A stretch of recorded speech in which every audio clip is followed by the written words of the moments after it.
Hello, and welcome to video painting.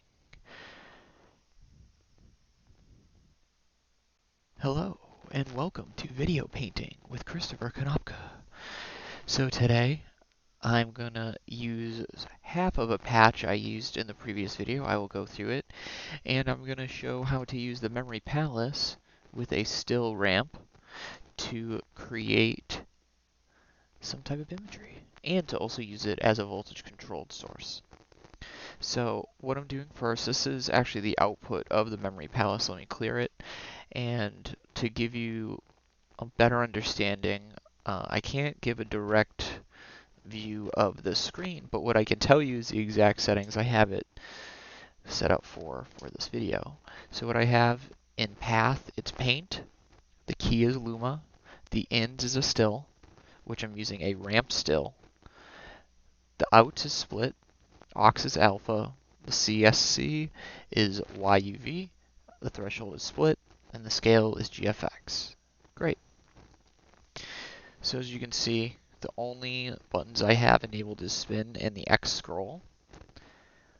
No delay. And what I'm trying to do with the paint is, let me play with the width, I'm trying to create something that almost looks like a screensaver that is fading away a little bit and then pops up again in a new frame, as you can see right there. So that's what I have on the output. But I want to go through the visual cortex. So let me unplug really quick. I'm sorry. Plug in. Great. So what's going on here? Well, we have, just like the previous video, vertical to vertical, horizontal to horizontal.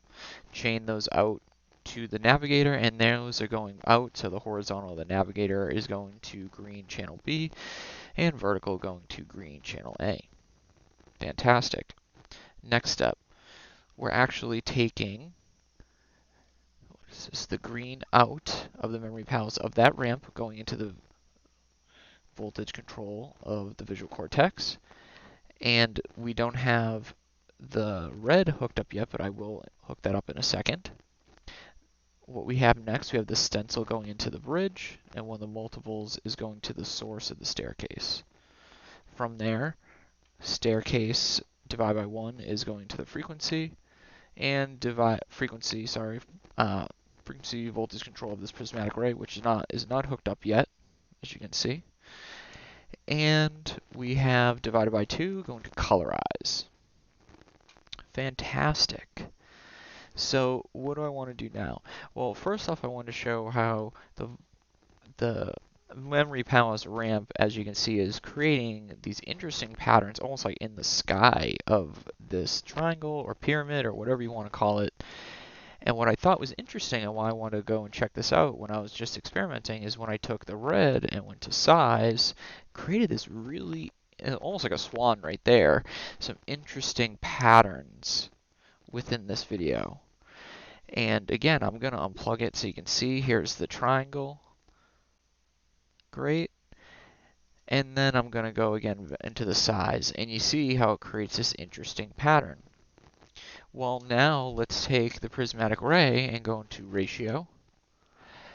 Now we have a really organic line that has been created, while at the same time using the memory palace as 1, a source, and 2, a voltage control signal. I'm actually going to take out the blue and use it as another voltage control signal, but for the frequency of the staircase, let's see what happens. Nothing too much, maybe phase. Now that is even more interesting. So let's play around a little bit, maybe with the shape changer. Let's mirror it, see what happens. Now let's take that out. Gamma curve, navigator. See, the navigator in this setup is essentially going through colors in the sense of like a wheel. So it's just essentially accentuating different color scopes versus bending an actual shape or a ramp. I mean, in theory, that's what it's doing right now, but how it's scaled, it is not doing it in a very visible way, but more as a color scope. Here I am now in zoom, This is in Y, let's put it in the middle.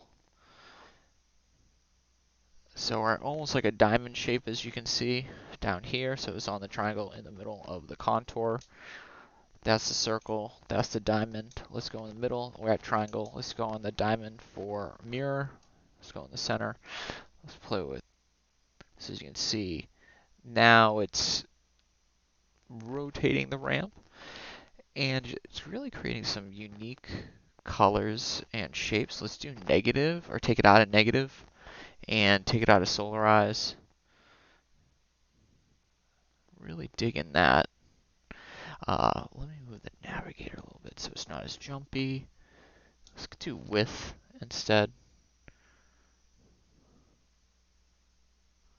And we'll play with the phase, frequency. I'll take it back out of the phase. Frequency. Oops. Prismatic ray. You can see that's kind of feedbacked, or is feedbacking a little bit. Let's hit colorize, see if it does anything. Let's clear it. And that is really interesting. So there we go. Now we're starting to actually color it. What I found really interesting with the, not the prismatic ray, but the memory palace, is when you use it as a voltage control source, you can do a lot. Like as you can see here, it's organically shaping the signals going into the shape changer, which I really like. Obviously, it's called a shape changer for a reason, but I also like using it in paint mode as a control source because it creates these really interesting patterns that get frozen, which in a performance could be really useful. And I find that to be great. This is where I can see how it pairs well with other control sources, such as the Etch-a-Sketch. And so from there, a lot of times I do things manually whenever I perform, how I set it up. I don't have one of those modules to make it a little easier on myself, but as you can see, even this form of automation, I have the LFO hooked up here, but it's not doing too much. It's mainly, I was just playing with the centering, and that was mainly before putting on this video. But as you can see, using the ramps with Shape Changer Navigator and then using Memory Palace together, obviously the staircase as well involved to play with the signal a little more, is a very powerful combination. Well, that's it for today. Have a great day. Thanks for watching.